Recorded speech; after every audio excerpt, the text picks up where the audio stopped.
या लिंकला टच करून ओपन करायचं।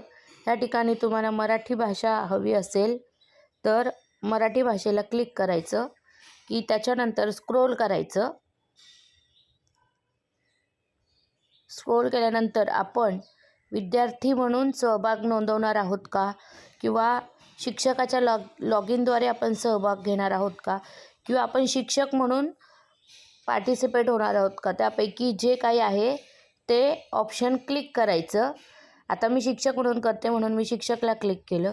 त्यानंतर तिथं जे ओपन होईल ते सर्व तुम्ही तपशील भरायचा आहे व त्याखाली जे प्रश्न आहे त्या प्रश्नांना टिक करून सबमिट करायचं आहे।